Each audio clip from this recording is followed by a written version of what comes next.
Okay, it's a pleasure to introduce Professor Nivaldo Grulha from ICMC USP, São Carlos. He will talk about one Poincaré-Hopf type formula for determinantal surfaces and three varieties with isolated singularities. Thank you. Thank you, Ingrid. I'd like to thank Marcelo Escudeiro for inviting me, and I need to say in this way in order to make clear that I didn't invite myself. So thank you, Marcelo. And it's a pleasure to talk here and participate of this event as a speaker. Thank you very much. And I'm also very happy because as I'm talking now, it means that I'm young, so I am a young researcher. So I'm very happy. So I will talk about our work in progress with Professor Miriam from FPB. And what we have here, we almost finished this work, but what we have here is some nice results that I'd like to share with you. And we have some more results, but not so beautiful like this one. So I will show with mainly the first part of our work. Okay? So just to start from the beginning, so I will talk about the Poincaré-Hopf theorem. So the first thing that we need to know is the Euler characteristic, and this is one thing that we know since a long time ago. My wife, she has a young brother, and one time he came with his book, math book, and showed me this, and I told him, oh, I also studied this, and he said, oh, it's very easy. Yeah. And so if we have a polyhedron, we know that we can compute a number that is this alternating sum. And if we have a convex polyhedron, we know that this number is always 2. So we can make the computations. But if we have any other, we also can define this invariant. Okay? So if we have any other, we can just compute the alternate sum.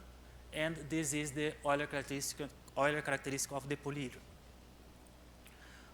Well, if we want to make something more general, we can go one step further, and we can work with simplices, and we can build some objects where the pieces are points, are triangles, and tetrahedrons, and so on. So we can go for higher dimensions, and we can build some objects, topological objects, with these pieces. Okay? And if we do that, we can define what's the Euler characteristic for this object. This object, we can make alternate sum of the number of these pieces. And if we have any other variety, and we can find a homeomorphism from this variety to a polyhedron, or higher order polyhedron, we can define what is the Euler characteristic for this variety. So the Euler characteristic will be the Euler characteristics of the polyhedron. Okay? Well, when we are in this situation, we say that our variety has a triangulation. Okay? We know that if we have two varieties that are homeomorphic, so this number is unique, is the same, and it does not depend on the triangulation. So if we have another triangulation, we have always the same number, the same invariant. And this invariant, up to now, it's very nice to see that we only use, we only count some pieces. It's a topological invariant, but we are dealing with something that is combinatorial. But it's related with some informations that we can obtain from for the case of tangent vector fields. So a tangent vector field, we are here working the case with M is a manifold, a smooth variety, a manifold. And we say that a vector field is a section of the tangent bundle.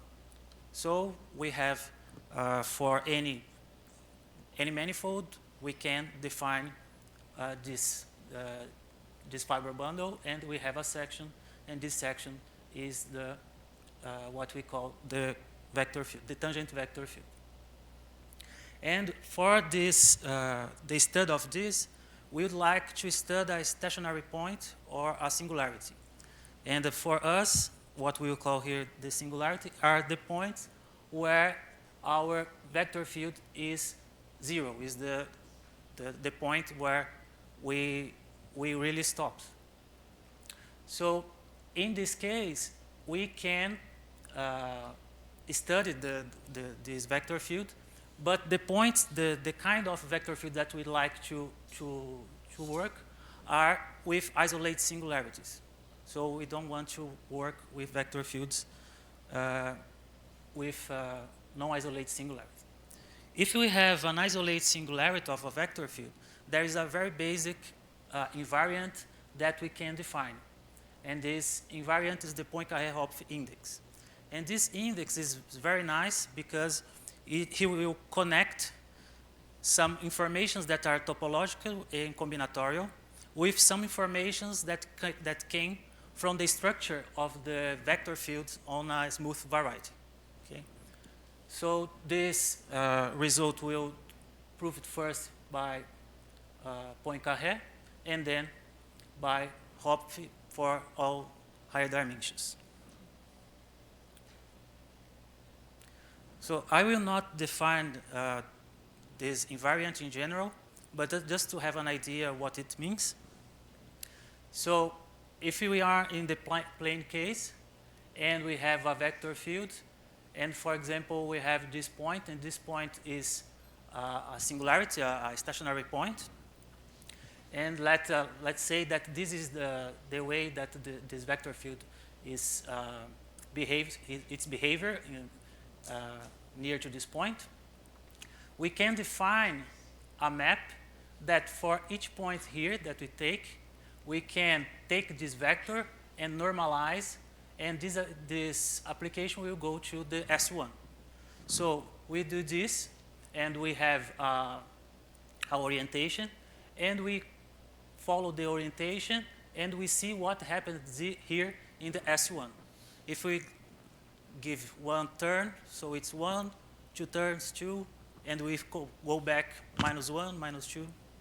So this is, for the plane case, what we call the Poincaré-Hopf index. And if we have a surface, we can do this by Schwartz, and we can compute these invariants, and we can, for example, make a sum.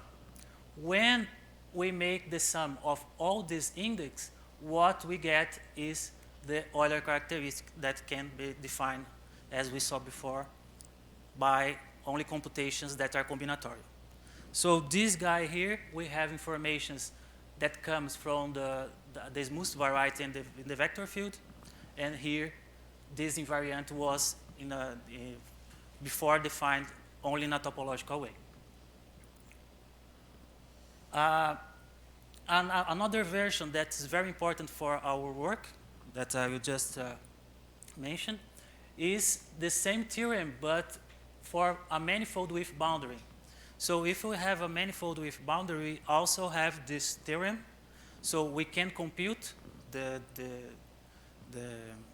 Poincaré-Hopf index of the points that are in our variety. We can sum, and in this case, we have two possibilities. If we have that our vector field is point outwards of the boundary, what we have is that the sum is the Euler characteristic. If it's point inwards, so what we have is that the sum is the Euler characteristic minus the Euler characteristic of the boundary. So this theorem here will be very important in the proofs of the results. Okay. So, and in the singular case. Well, if we have only the topological view of this problem, we can, for example, take this variety, and we can also make a triangulation of it. And we can define our Euler characteristic using the triangulation. But if we want a theorem that will connect this with some vector field for this case, what we need is to see what happens in this point here. Because as Tony said yesterday, what we have here is that for a singular point, we need to find a way to work or put something in the place of the tangent space. Because here we need to choose what we will choose for a tangent space here. So the first case that was proved was the result by Maria Schwartz, where she proved the Poincar-Hopf theorem using vector fields that are radial. So what she did is that for this point here, if we have something like this, will not work. So what she did, she took only vector fields that for this point, it's point outwards. So what is a radial vector field?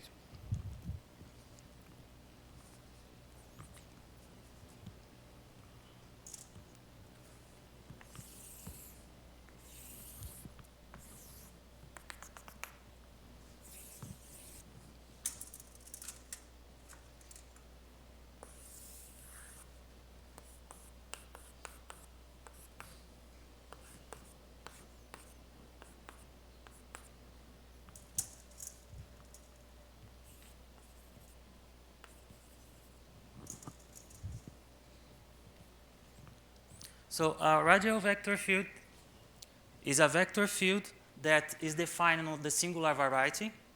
And when we take any vector, any point and the vector needs to be in the tangent space of this smooth part. So we can decompose this variety in pieces. And the vector field is in the tangent space. In this case, that's what we will do here. We have only the case of isolated singularities. So what we have is the regular part and points, okay? But the result is for any case, okay? But for the case where the singularity is not isolated, the process of Maria Schwartz is very hard to construct. But in the isolated case, is very easy, okay? So the radial vector field is a vector field that in a point, we need to fix a point. So we find a epsilon that for any other epsilon smaller than this, we took the intersection with our variety, and the vector fields point outwards. Okay.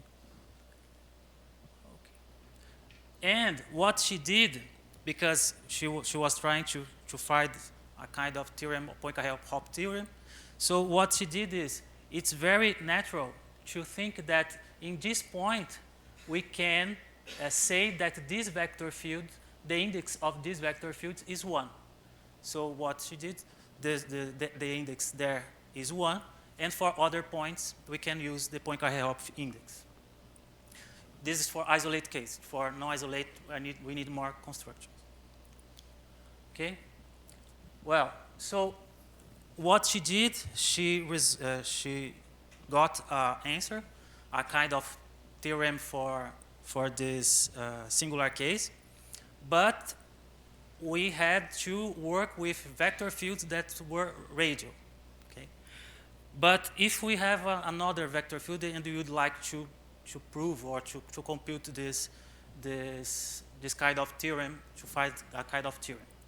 So there is another index, that is the index in the singular case, that we call the Schwartz index or radial index, where this index in some sense, is related to the radiality of the field.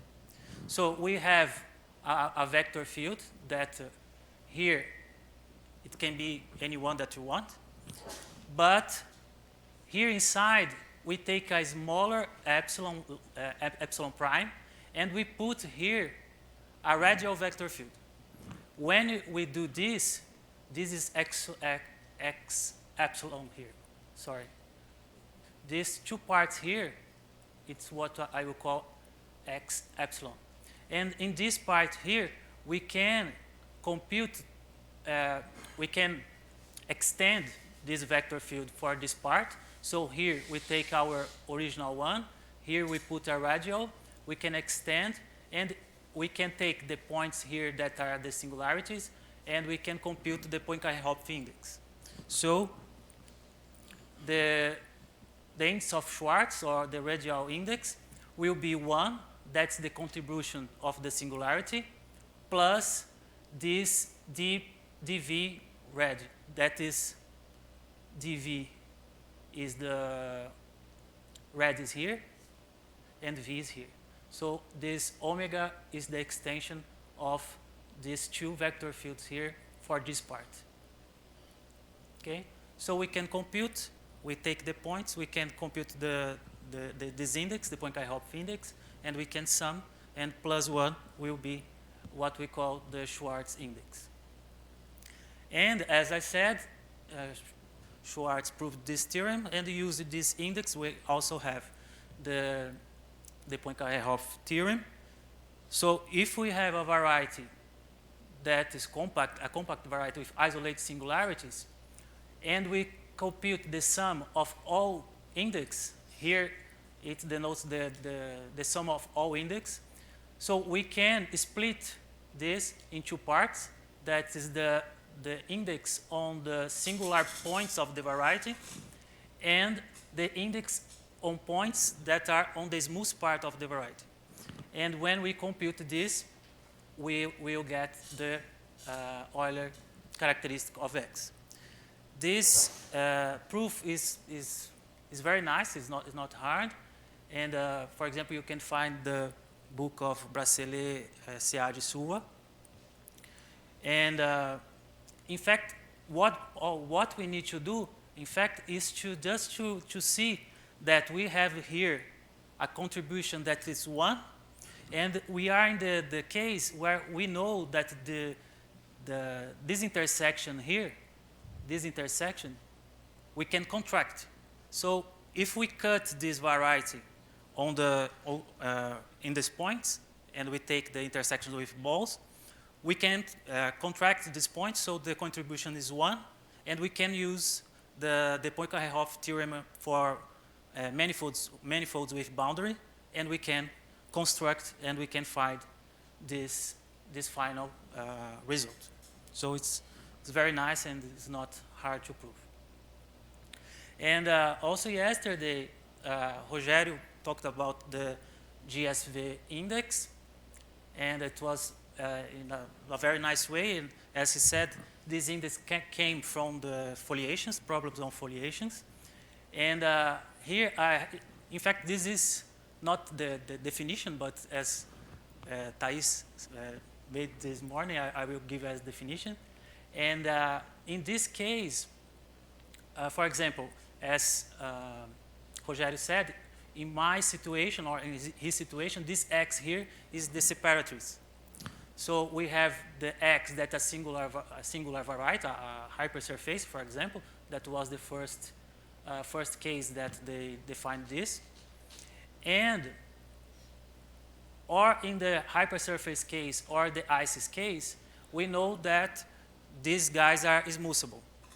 And when they are smoothable, we can take the Milnor fiber of this X. And we take this fiber, and this guy here is denoting the sum of all Poincar-Hopf index on this Milnor fiber. So what we have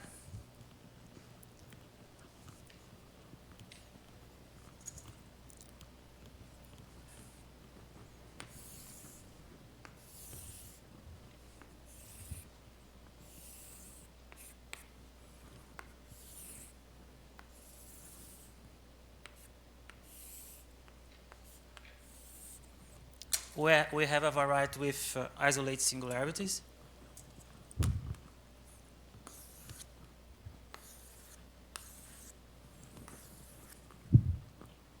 And now,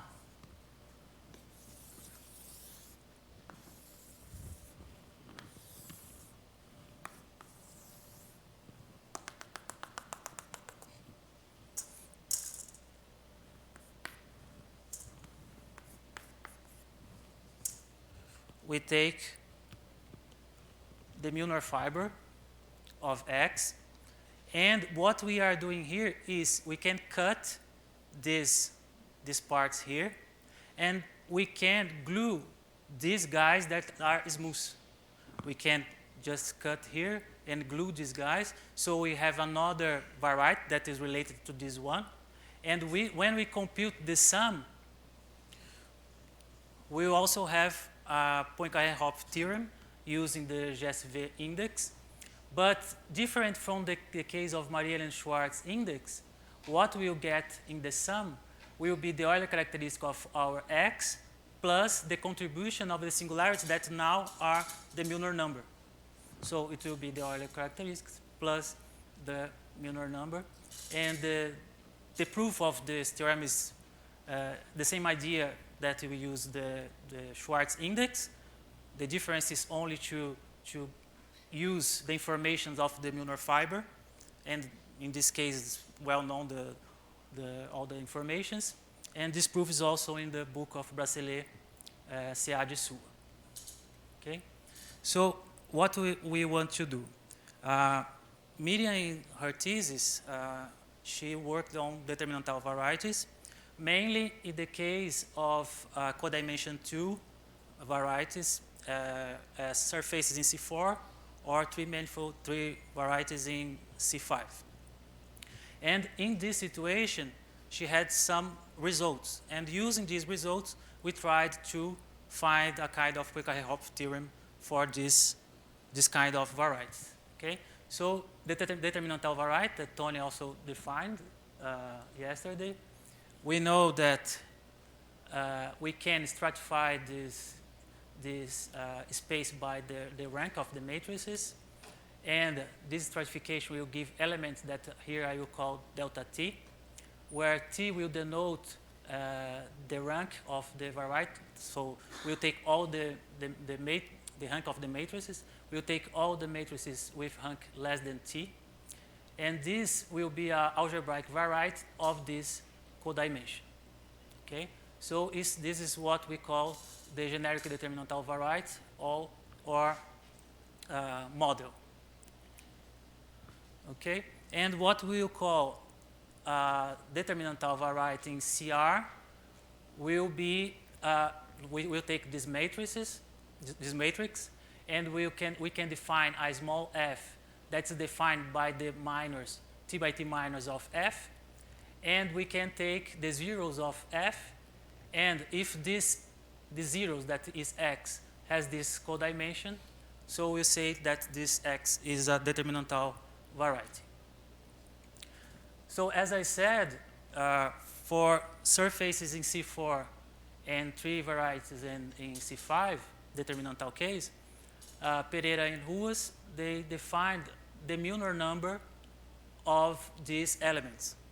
So the Milnor number will be the middle information of the batch numbers of our fiber, our Milnor fiber. Okay? So as I have a Milnor number, I can try to have some results near to the results of the Poincaré-Hopf index with the GSV index. And this is very nice because in this situation, as Tony also said, we have just this property of this guy here is smoothable, and the smoothing is unique. So in this situation, we can look for the smoothing of this variety, of the surfaces or tree variety, and we can compute and see the fiber and take the homology and have informations. Okay.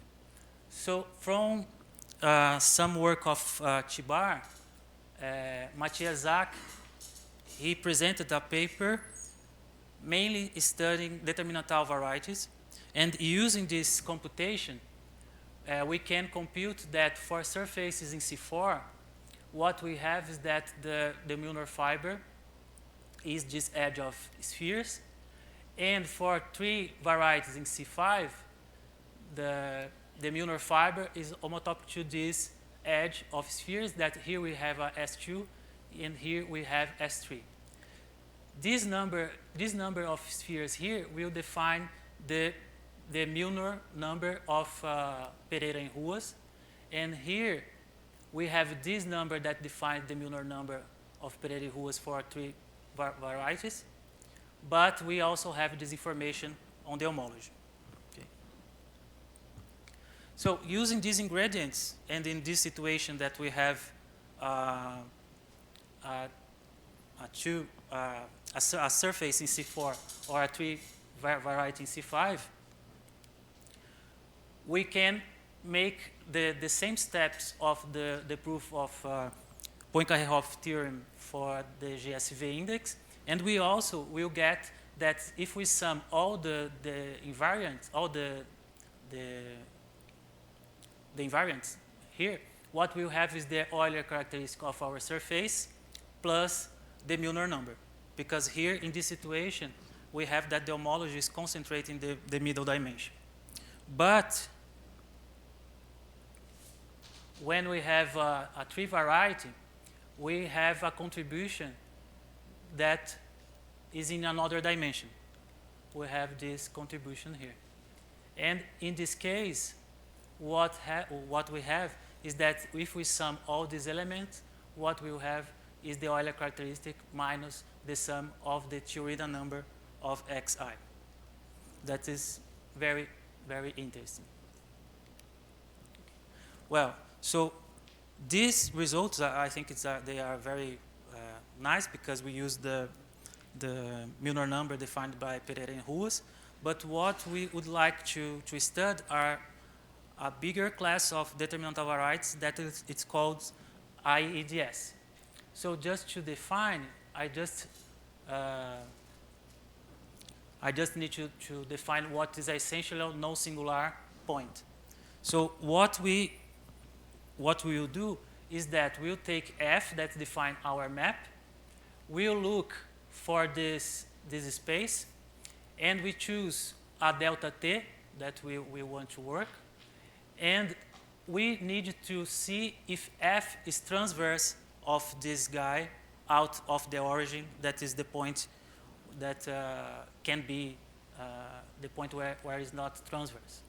So we take this guy, and when we take F minus 1 of this delta, it's what we call X, and this variety is what we call IEDS variety. So all determinantal varieties with isolated singularities are AEDS, but we have other varieties that has no isolated singularity in this class. So in this situation, what we can do, and it's also very close to Tony's talk, we can define a kind of stabilization for these elements. So we take X tilde, a kind of stabilization that is, we will, in some sense, we will perturb F in a such a way that F tilde is transverse to all the stratum. So if we do this, we have a stabilization of our X that we called here essential smoothing. So what Eblen and Guzenzad defined as essential smoothing. So when we are in this situation here, when this T is in between 2 and this minimum, we have this essential smoothing is a genuine smoothing if R, that is dimension of X of our CR, is smaller than this condimension. Okay, so if we have this situation and we don't have a smoothing, Eblen and Guzenzad proposed a new index. So what they did, in fact, they use this stabilization. So in a first try, we are trying to do something close to the ice case, but we can make this and we stop in something singular. Maybe less singular than we started, but still singular. So what they did, they applied the Nash modification on this variety, and they get something smooth, and they define another kind of index. So to do this construction, I will just recall briefly the definition of the Nash modification, and he can also give this definition before. But here we are working with varieties with any dimension that we need.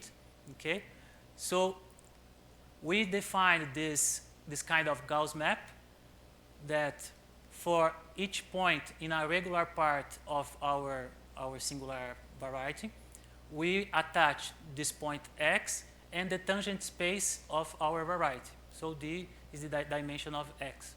This is well defined because we are working only on the regular part. And we took the image of this application and take the closure. And the closure will be the Nash modification of our x.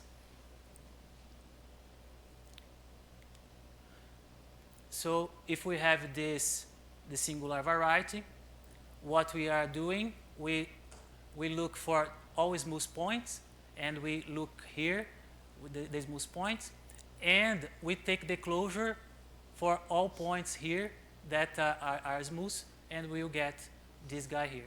This happens because if we take any generators here, in this example, any generators that you take, we'll look that the tangent space is constant.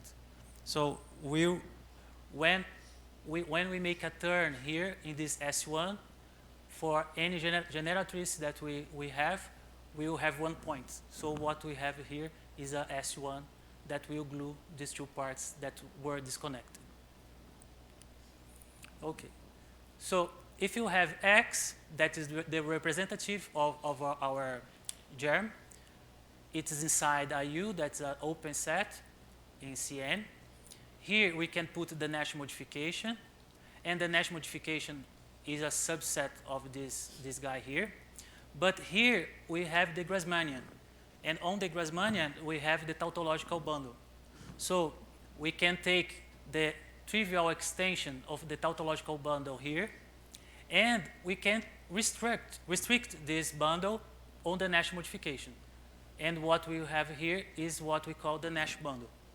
And when you have this Nash bundle, we can work or with vector fields, or we can take the dual and work with forms. In the work of Veblen and Gonçalves, they work with forms, so they work on the dual of this guy here. Okay? So the Poincaré-Hopf Nash index, what it is? We have here, this guy here is not anymore x. This guy here is xt, but it's singular. Okay, so it is a stabilization. And what we do, we will lift this guy here for the Nash modification. So, for example, for Veblen and Gonçalves, they take here a one form, and they do the pullback here, and they can ask what are the obstruction to extend this form that's defined on the board for all this part here. And using obstruction theory, we will find a guy lives here in this cohomology, and we can apply this guy on the fundamental class of this pair, and we will have an integer. And this integer is what Veblen and Gonçalves defined as Poincaré-Hopf Nash index. This index, in the isolated singularity case, this index behaves well with the radial index or the Schwartz index.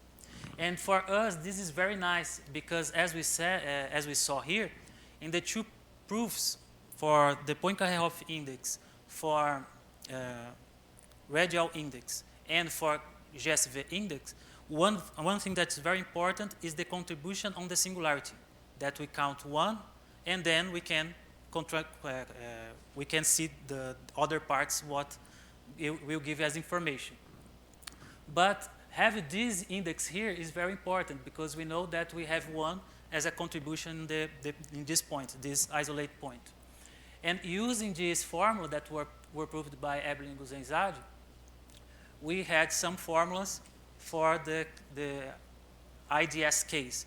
The formulas that we got is not so beautiful as before because we don't have the Müller number in all this case.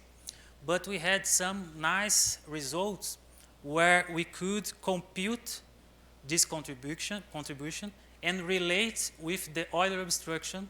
That's another invariant that Thais defined before.